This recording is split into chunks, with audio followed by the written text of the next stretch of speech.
Welcome to my channel देसी tips. दोस्तों, मैं अपनी इस वीडियो में आपको खुश आमदीद कहता हूं। दोस्तों, उम्मीद करता हूं कि आप सब खैरियत से होंगे।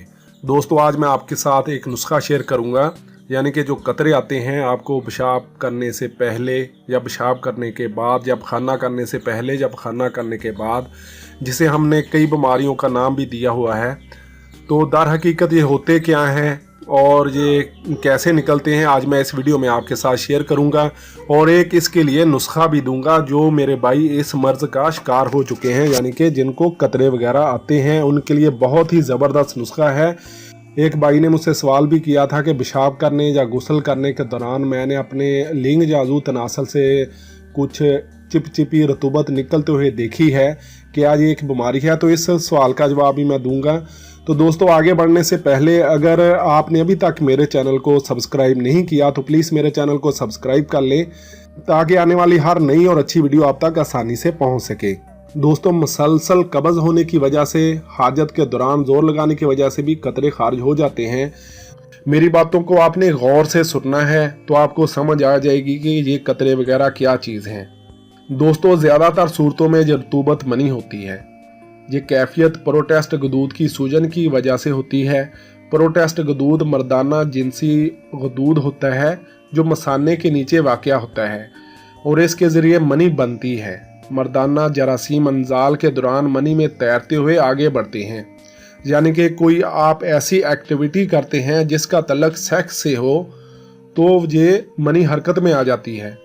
दोस्तों, बाज़ मर्दों में जिन्हें अक्सर व बेशतर अंजाल होता है, मसलन ऐसे मर्द जो अक्सर व बेशतर मुठ मारने, खुद लज़्ज़ती का अमल करते हैं, तो ऐसी सूरत में प्रोटेस्ट गदूद का फेल तेज़ हो जाता है, यानी कि सेक्सी बातें फ़ोन पे करने से और सेक्सी फिल्में देखने से या ऐसे ख़यालात या ऐसी तस्वीर अपने जहन में बनाने से ये अमल शुरू हो जाता है, प्रोटेस्ट गदूद हरकत में आ जाती है। तो दोस्तों, फिर ये गदूद मनी से भर जाता है। दोस्तों, जब पेशाब के इख्तिताम यानी कि एंड पर आखिरी चंद कतरे खारिज करते हुए दर हकीकत प्रोटेस्ट गदूद पर दबाव पड़ने का सबब बन जाता है और इस तरह मनी के चंद कतरे बाहर निकल आते हैं।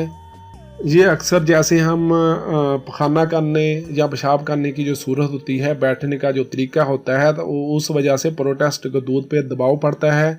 तो गदूद पर दबाव पड़ने की वजह से मनी के कतरे निकल आते हैं जो ऐसे ही पड़े होते हैं, यानी कि आपने किसी टाइम कोई ऐसी हरकत की होती है या ऐसे ख्यालात आपके जहन में आए होते हैं जहाँ आपका सेक्स करने को दिल कर रहा होता है तो आप नहीं करते, जहाँ बीच में छोड़ देते हैं, तो मनी प्रोटेस्ट गदूद में जमा हो जाती है जो बाद में पेशाब के साथ निकल आती है।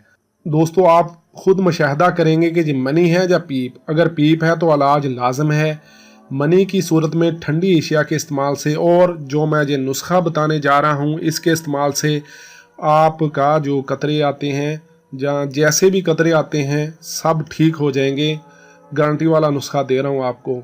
दोस्तों, ये कैफियत चंद माह में खुद ब खुद ख़त्म भी हो जाती है अगर उसके दिमाग में जो नेगेटिव सोच होती है, यानी कि ऐसी मालूमात जिनका तल्लक इससे कुछ नहीं होता। तो जो लालची हकीम वगैरह होते हैं वो इसको ऐसी ऐसी बीमारियां बताते हैं कतरे आने को कि मरीज़ ना भी हो तो मरीज़ बन जाता है। तो दोस्तों, अक्सर मसलसल कब्ज़ होने की वजह से भी, हाजत के दौरान ज़ोर लगाने की वजह से भी कतरे खारिज हो सकते हैं।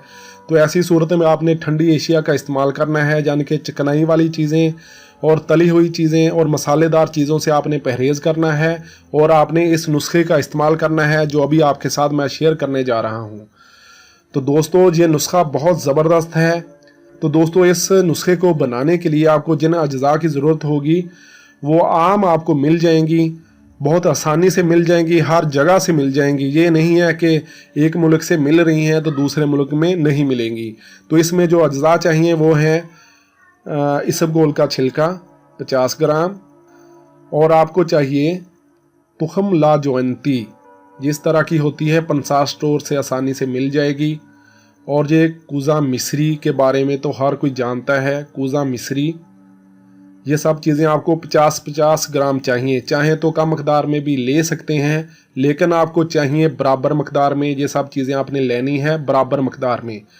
तो दोस्तों, इन सब चीज़ों का आपने सफ़ू बना लेना है।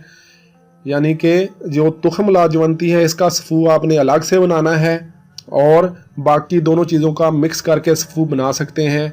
तो तुखम लाजवंती को इन दोनों चीज़ों में आपने मिक्स कर देना है, इसका सफ़ू आपने अलग बनाना है।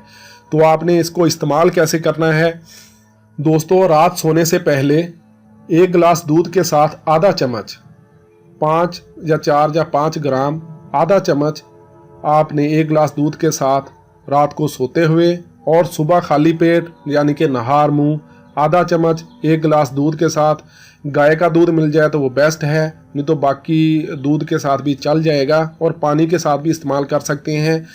तो इस नुस्खे का आपने सिर्फ 15 दिन इस्तेमाल करना है, बहुत ही ज़बरदस्त है दोस्तों। मैं चाहता हूं कि ये वीडियो ऐसे सब लोगों तक पहुंच जाए जो इस तरह के मर्ज़ में मुब्तला हैं। तो आपकी बहुत मेहरबानी होगी अगर आप इसमें मेरी हेल्प करें। हेल्प सिर्फ आप ऐसे कर सकते हैं कि इसको शेयर करें ज़्यादा से ज़्यादा और लाइक करें ताकि मेरे सब भाई इससे फ़ायदा उठा सकें। तो